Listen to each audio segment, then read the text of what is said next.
ఓం శ్రీకృష్ణ పరబ్రహ్మణే నమః. భగవద్గీత పారాయణానికి స్వాగతం, సుస్వాగతం.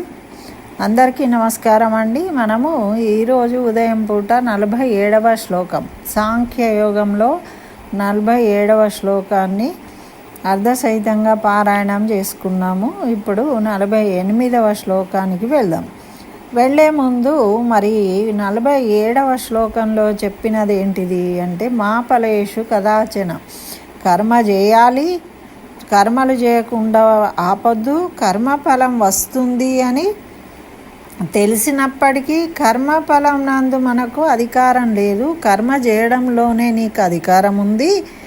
కర్మ ఫలము వచ్చింది కూడా నా వల్ల వచ్చింది అని నువ్వు అనుకోవద్దు అని చెప్తాడు, బోధించాడు. చెప్తే కర్మ చేస్తాం, ఫలితం వస్తుంది. మరి ఎందుకు అట్లా చెప్పాడు? కర్మ చేస్తాం, ఏదో ఒక ఫలితం అయితే వస్తుంది. ఒక పని చేసినప్పుడు దానికి ఫలితం అనేది ఉంటుంది. కానీ మనం ఆశించిన విధంగా ఉండకపోవచ్చు.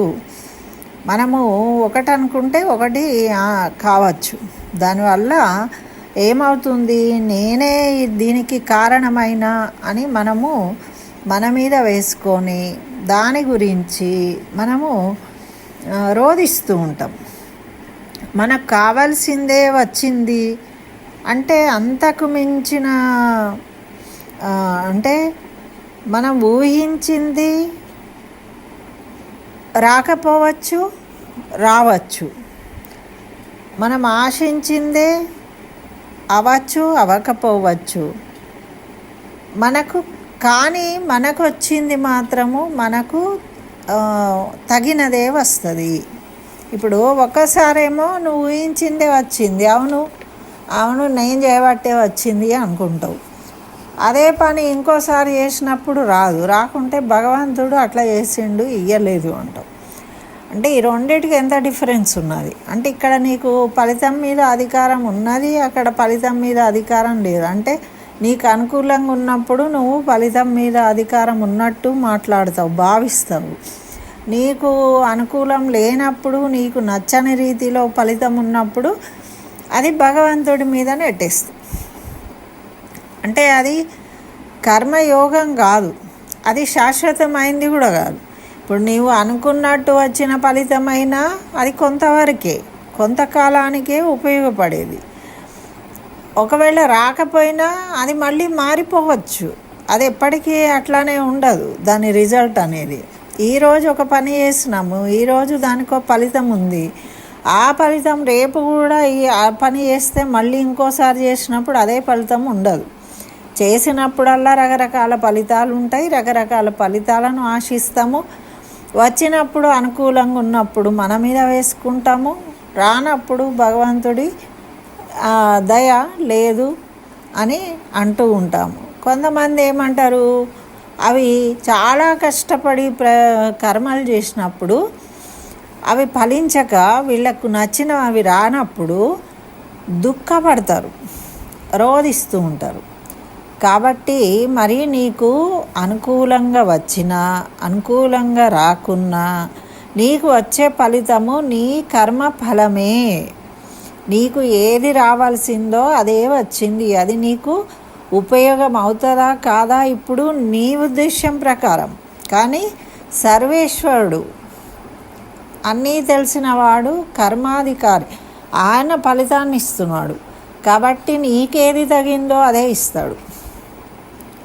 ఒక తల్లి పిల్లవాడికి నచ్చినా నచ్చకపోయినా వాడికి ఆరోగ్యానికి మంచిది, తర్వాత వాడి భవిష్యత్తుకు మంచిది అన్న విషయమే చెప్తుంది. కానీ నచ్చకపోవచ్చు అప్పుడు, తర్వాత ఎప్పుడో దాన్ని అనుభవం వచ్చినప్పుడు నచ్చచ్చు. కానీ చెప్పేది మాత్రము అదే నిజం. అట్లనే భగవంతుడు మనను సంస్కరించడం కోసము కొన్ని మన కర్మ ఫలాన్ని అనుసరించి మనకు ఏది సబబో, ఏది రావాల్సినది ఉంటుందో అదే ఇస్తాడు. కాబట్టి ఒకసారి మనకు అనుకూలం ఉంటే మనం సంతోషపడతాం, మనకు అనుకూలంగా లేకపోతే దుఃఖపడతాం. అయితే అది భగవంతుడి వల్ల ప్రసాదంగా స్వీకరించినప్పుడు మనకు ఏ బాధ ఉండదు. ఇప్పుడు ఏదైనా పని, ఒక గాజు సీసా ఉంది నీ చేతిలో పగిలింది అన్నప్పుడు నీకు బాధ ఉంటుంది. అందరు నిన్ను వచ్చి నువ్వే బాధ్యుడివి అంటారు. అదే అది నీకు అదొక బాధ ఏర్పడుతుంది. అదే నువ్వు పగలగొట్టలేదు అన్నారనుకోండి, ఎవరు అయ్యో పగనే పోయిందిలే, పగిలింది ఏమవుతుంది, ఎట్లయినా ఎప్పుడో ఒకసారి పగిలేదే గాజు సీసా కాబట్టి అని తీసి పడేసింది అనుకోండి, అప్పుడు నీకు ఎంత ఆనందంగా ఉంటుంది, మనసు తేలిగ్గా ఉంటుంది. అందుకే కర్మ ఫలమే మీద ఆశ ఉండొద్దు, దాని మీద అపేక్ష అనేది పెంచుకోకుండా, దాని గురించి ఆలోచించకుండా నువ్వు కర్మలు చెయ్యి. కర్మలు చెయ్యనండి, ఫలితం కోసమే మనము కర్మలు చేస్తాము. మరి కర్మలు చేసినప్పుడు ఫలితాన్ని ఆశించద్దు, ఫలితం మీద నీకు అధికారం లేదు అంటే, నేను ఏ కర్మ దేనికోసం చేస్తే అదే ఫలితం నాకు రావాలి అని కోరుకుంటారు కదా.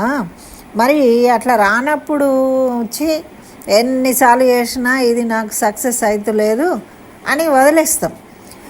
అప్పుడు వదిలేయడం కూడా నీకు మంచిదే కావచ్చు. భగవంతుడి దృష్టిలో నీకు సెట్ అవ్వట్లేదు ఆ పని, ఆ పనికి నీకు సంబంధం లేదు కాబట్టి దాన్ని వదిలేయి అనడం కోసమే దానికి నీకు అనుకూలంగా ఇవ్వట్లేదు. నీకు అనుకూలమైంది కాదు కాబట్టి దాన్ని తొలగించడం కోసమే ఆ పని నుండి తొలగిస్తున్నాడు. కానీ కర్మలే చేయను అనడానికి వీలు లేదు. ఈ కర్మ మానుకుంటే ఇంకొక కర్మ చేయవలసిందే, ఈ ఉద్యోగం మానుకుంటే ఇంకో ఉద్యోగం చేయాలి. ఇది పెద్ద ఉద్యోగం మానితే చిన్న ఉద్యోగం వస్తే చిన్న ఉద్యోగం అయినా చేయవలసిందే, తప్పదు. చిన్నదా పెద్దదా అన్నది కాదు, ఉద్యోగం చేయడం అనేది అవసరం.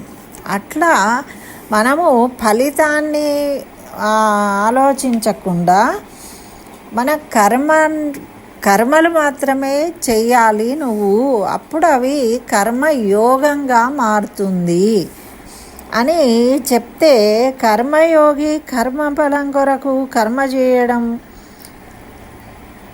అని అంటున్నాడు కదా. కర్మయోగి ఏం చేస్తాడు? కర్మ ఫలం కోసం చెయ్యడు, కర్మలు చెయ్యాలి కాబట్టి చేస్తాడు. యోగం అంటే ఏంటిది? ధర్మము. ఆ కర్మలు అనేవి నా ధర్మంగా చేస్తున్నా, నేను ఫలం కోసం చేయట్లేదు అన్నప్పుడు అది యోగం అవుతుంది. మరి కర్మలు ఎలా చేసుకోవాలి? కర్మ యోగంగా మార్చుకొని నువ్వు చెయ్యాలి ఫలాపేక్ష లేకుండా అంటే ఏ విధంగా చేయాలి మరి అన్నప్పుడు ఈ 48వ శ్లోకాన్ని చెప్తూ ఉన్నాడు ఆ భగవంతుడు. యోగస్థః కురు కర్మాణి సంగం త్యక్త్వా ధనంజయ సిద్ధ్యా సిద్ధ్యోః సమో భూత్వా సమత్వం యోగ ఉచ్యతే. అంటే ఉచ్యతే అంటే చెప్పబడిందట. ఏమని చెప్పబడింది? సమత్వం అంటే సమభావం కలిగి ఉండు. నీకు మంచి ఫలితం వచ్చినా, నీకు ఇష్టం లేనిదైనా, ఇష్టం ఉన్న ఫలితం వచ్చినా నువ్వు రెండిటి పట్ల సమభావాన్ని కలిగి ఉండు. నేను నాకు చేయాల్సింది చేసిన, మంచిదైతే మంచిది, చెడ్డదైతే చెడ్డది అనుకొని, ఓహో ఇది ఇంకోసారి ఇటువంటి పని చేయకూడదు, దాన్ని మార్చుకోవాలి. నీది తప్పులు నువ్వు సవరించుకునే అవకాశంగా తీసుకోవాలి. ఇప్పుడు ఈ పని చేసినాను, ఈరోజు నాకు అనుకూలంగా రాలేదు, నెక్స్ట్ ఈ పని చేసేటప్పుడు ఇది గుర్తుపెట్టుకొని అనుభవంగా దాన్ని సరిదిద్దుకోవాలి. అంతేగాని దీనికి నేనే బాధ్యుండి, లేకుంటే దీనికి ఎవరో బాధ్యులు అని ఈర్ష్య దేశాలు పెంచుకోడు, లేకుంటే ఇంకా దుఃఖిస్తూ కర్మలు త్యజించి ఏ పని చెయ్యను నేను అని మొండిగా మాట్లాడడం. ఇప్పుడు అర్జునుడు అదే కదా, కర్మ చేయను, నేను యుద్ధమే చేయను అని ఏడ్చుకుంటూ కూర్చున్నాడు. నువ్వు ఫలితాన్ని ముందే ఆశిస్తున్నాడు. ఇంకా ఫలితం నువ్వు కర్మలు మానేసినావు అనుకో, నీకు అది అనుకూలం ఫలితం వచ్చిందా లేదా అనేది ఎట్లా తెలుస్తుంది? నువ్వు కర్మ చేయవలసిందే. నువ్వు కర్మలు ఆపడానికి ఎట్టి పరిస్థితుల్లో వీలు లేదు. ఈ భూమి మీద మనిషి అయి పుట్టినప్పుడు నువ్వు జీవిగా జన్మించిన ప్రతి జీవి ఏదో ఒక కర్మ చేస్తూనే ఉంటుంది. పొద్దున్నే లేవంగానే పిట్టలు ఎగురుతూ వెళ్తూ ఉంటాయి, రోజు అవే చేస్తాయి పాపం. మరి అవి అట్లా మనకంటే బుద్ధి జ్ఞానం ఉంది, వివేకం ఉంది కాబట్టి ఏది మంచిది ఏది చెడ్డది, ఈరోజు ఈ పని ఇంకో రోజు ఇంకో పని, ఇవన్నీ రకరకాల పనులు, వండుకోవడం, తినడము, చూడడము, ఆనందపడడం, మాట్లాడడం, ఇవన్నీ ఉన్నాయి. మరి వాడికి ఏమున్నాయండి? అవి రోజు ఒకే రకమైన పనులు చేస్తూ ఉంటాయి. కాబట్టి ఇటువంటి శరీరాన్ని ఇచ్చిన భగవంతుడిని నమ్మి భగవంతుడి మీద భారంతో మనం కర్మలు చేసుకుంటూ వెళ్ళాలి. ఒకవేళ నీకు అనుకూలంగా ఫలితం రాకుంటే దాన్ని సమానంగానే చూడాలి. అనుకూలంగా రాకుంటే ఓహో ఇది నాకు మంచిది కాదేమో అందుకని ఇలా వచ్చింది అని నువ్వు కర్మ చేయడం మార్చుకొని, కర్మ పద్ధతిని మార్చుకొని కర్మలు చేయాలి. అంతేగాని కర్మలు త్యజించడానికి లేదు, కర్మ చెయ్యవలసిందే అని ఇక్కడ తెలియజేస్తున్నాడు. అర్జున, యోగనిష్టలో ఉండి కర్మలను ఆచరించు. యోగనిష్ట ఇక్కడ అదే తెలుసుకోవాలి మనం. అంటే సమత్వ భావంతో ఫలితాన్ని ఏది వచ్చినా సమదృష్టితోని చూడడమే యోగనిష్ట.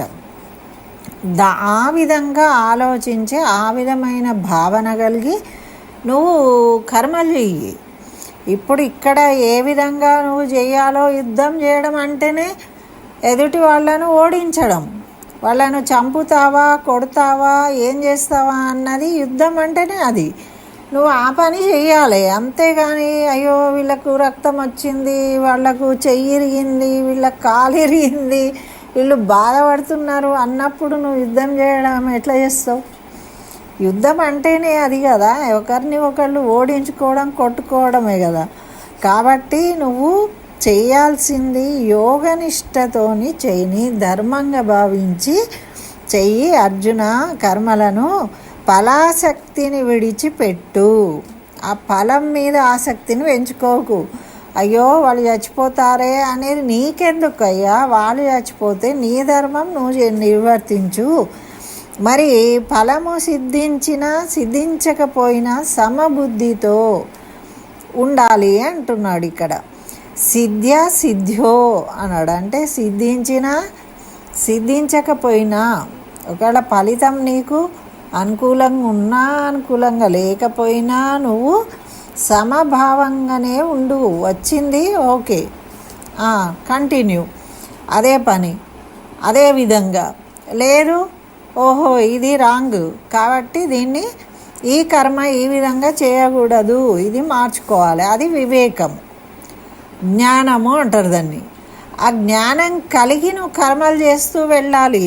అప్పుడే కర్మ సాధన అన్నట్టు. మోక్షానికి పొందడానికి ఏంటి సాధన అంటే కర్మలు. కర్మలు మనం చేస్తూ పోతూ ఉంటే మన కర్మ బంధాలు అనేవి తొలగిపోయి మోక్షాన్ని పొందే అవకాశం కలుగుతుంది, ఆత్మజ్ఞానం కలుగుతుంది. నీ కర్మలు తీరిపోయినప్పుడు నీకు ఇంకా ఇక్కడ ఉండే అవసరమే లేదు, నువ్వు మోక్షాన్ని పొందుతావు. కర్మలు ఉన్నంత వరకు నువ్వు మళ్ళీ మళ్ళీ మళ్ళీ మళ్ళీ జన్మిస్తూనే ఉంటావు. ఇదే జనన మరణ చట్రంలో మళ్ళీ మనిషిగా పుట్టడం. నేను ఇక్కడ పుట్టాలని లేదు నాకు అంటే వీలు కాదు, పుట్టాల్సిందే, తప్పదు. నీకు జన్మ ఇస్తాడు, నువ్వు జన్మించాలి, మళ్ళీ కర్మలు చేయాలి.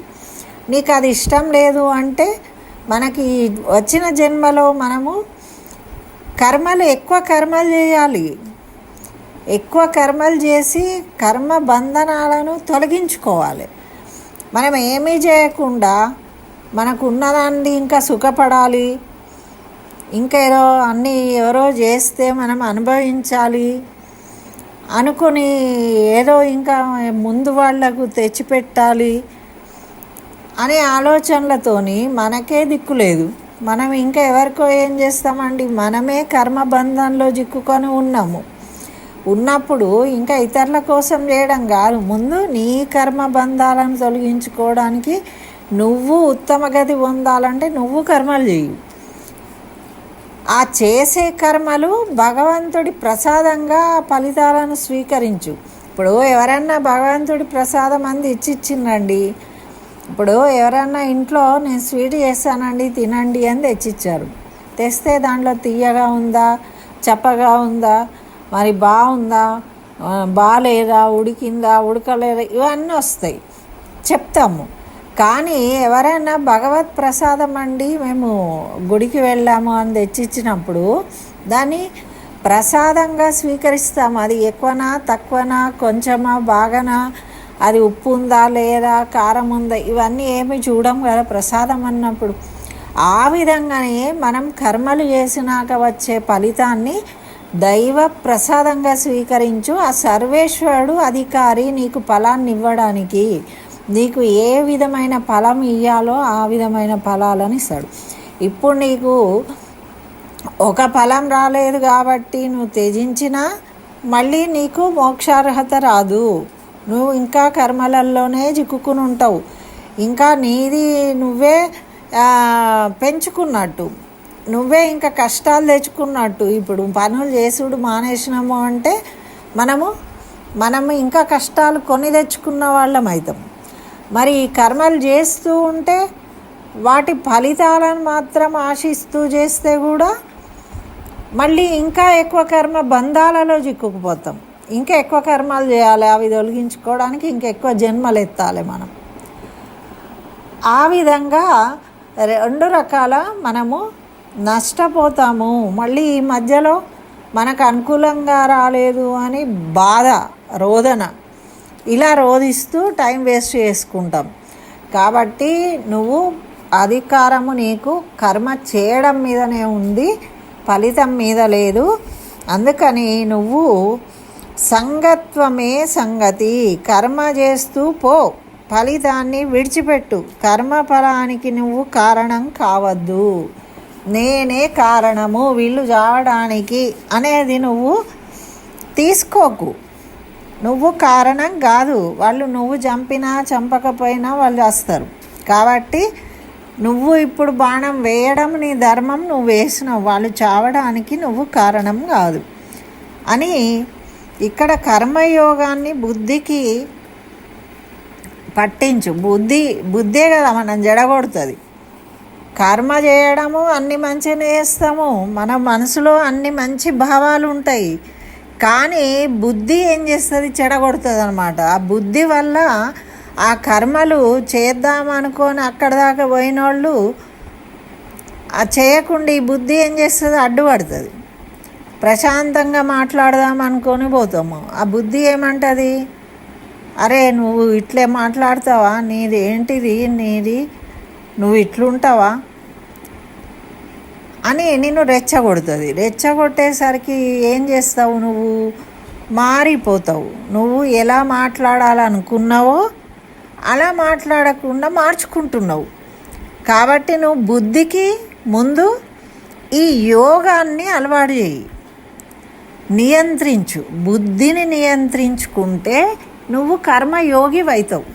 కర్మయోగి అయినప్పుడు నువ్వు నీ కర్మ బంధాల నుండి విముక్తుడవవుతావు. కాబట్టి నీకు అన్నీ మంచి ఫలితాలు వస్తాయి. అప్పుడు నువ్వు చేసేది ఏది చేస్తే అది సక్సెస్ అవుతుందండి. కొంతమందికి మనం ఇన్ని చేసినా కూడా ఎందుకు అవుతలేదు అని బాధపడుతూ ఉంటారు. అంటే ఇగో ఇదే రీజన్ అని చెప్తూ ఉన్నాడు ఇక్కడ భగవంతుడు.